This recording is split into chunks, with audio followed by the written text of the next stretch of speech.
Hello everyone, मैं मनीषा टिमरी स्वागत करती हूँ ओपन बोर्ड यूट्यूब चैनल पर आप सभी का। आज हम अपने इस वीडियो में आपको बी बॉस के बारे में सभी जानकारी देने वाले हैं, जिसकी सहायता से आप आसानी से अपने घर बैठे अपनी 10वीं और अपनी 12वीं की पढ़ाई को पूरा कर सकते हैं और अपने साल को बचा सकते हैं। अगर आप भी 10वीं या 12वीं में केवल कुछ अंकों के कारण फेल हो चुके हैं तो आपको घबराने की बिल्कुल भी जरूरत नहीं है, क्योंकि Bihar board of open schooling आपके लिए सुनहरा मौका लेकर आया है, जिसके माध्यम से आप एक बार फिर से परीक्षा देकर पास हो सकते हैं।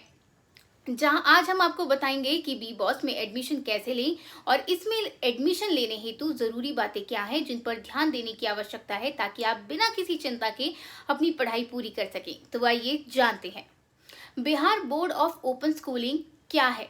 Bihar board of open schooling Bihar सरकार द्वारा एक मान्यता प्राप्त बोर्ड है, जिसके तहत अब कोई भी विद्यार्थी बिना किसी परेशानी के कहीं से भी आसानी से अपनी शिक्षा प्राप्त कर सकता है। Bihar board of open schooling को 15 फरवरी साल 2011 में स्थापित किया गया, जहां स्टूडेंट अपनी सुविधा अनुसार कहीं से भी पढ़ाई पूरी कर सकते हैं तथा बिहार के किसी भी जिले से अपनी परीक्षा दे सकते हैं। इसकी सबसे खास बात यह है कि यहाँ पर आप स्कूलिंग के माध्यम से या फिर आप डिस्टेंस लर्निंग के तहत शिक्षा प्राप्त कर सकते हैं। तभी तो ये खासकर उन बच्चों के लिए बेहद मददगार साबित होता है जो गरीब हैं और अपनी पढ़ाई किसी कारणवश पूरी नहीं कर पा रही हैं। कौन ले सकता है यहाँ पर एडमिशन?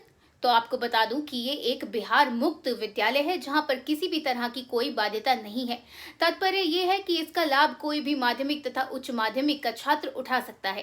साल में 2 बार इसकी परीक्षा होती है। पहली परीक्षा का आयोजन जून जुलाई महीने में तथा दूसरी परीक्षा का आयोजन दिसंबर जनवरी के महीने में किया जाता है।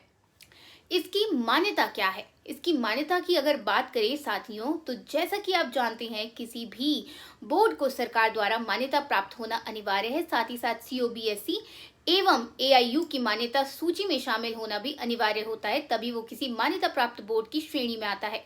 मान्यता की अगर बात करें तो बिहार ओपन बोर्ड को भारतीय शिक्षा बोर्ड मंडल दिल्ली यानी COBSE की मान्यता सूची में शामिल किया गया है।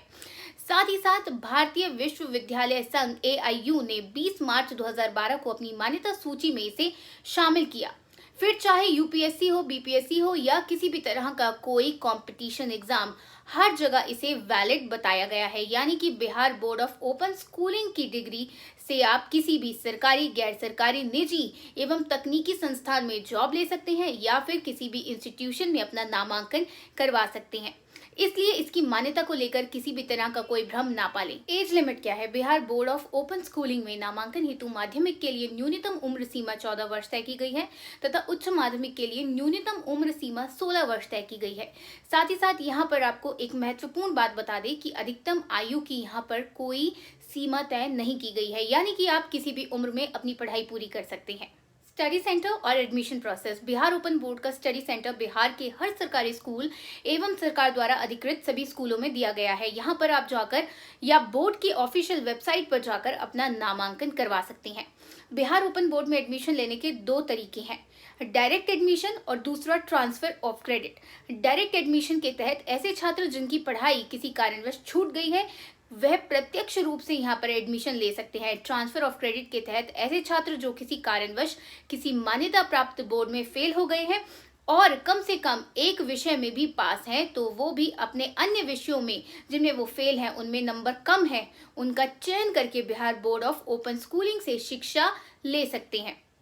आप ट्रांसफर ऑफ क्रेडिट के तहत जुलाई या दिसंबर किसी भी सत्र में परीक्षा देकर पास हो सकते हैं। जरूरी डॉक्यूमेंट्स की अगर बात करूं तो 10वीं के लिए आपके पास आधार कार्ड के साथ 9th की SLC या ड्राइविंग लाइसेंस या अपने पेरेंट्स के शपथ पत्र दे सकते हैं। यदि आपने स्कूलिंग नहीं की है तो आप अपना बर्थ सर्टिफिकेट भी दे सकते हैं। इसके अलावा अपनी पूर्व शिक्षा के कागज दिखा के भी आप 10वीं में नामांकन ले सकते हैं।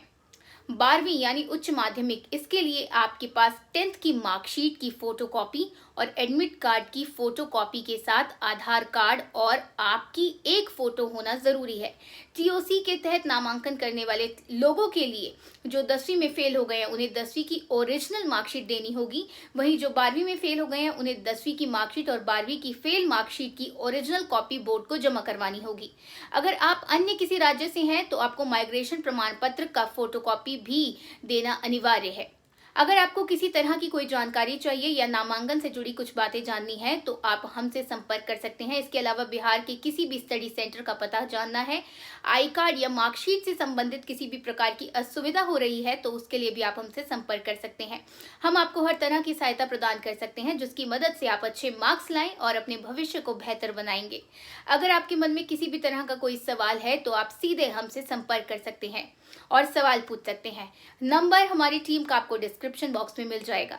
आज की वीडियो में बस इतना ही। फिर मिलूंगी किसी नए अपडेट के साथ किसी नई वीडियो में। तब तक के लिए मुझे दीजिए इजाजत और रखिए अपना ख्याल। Take care and bye bye.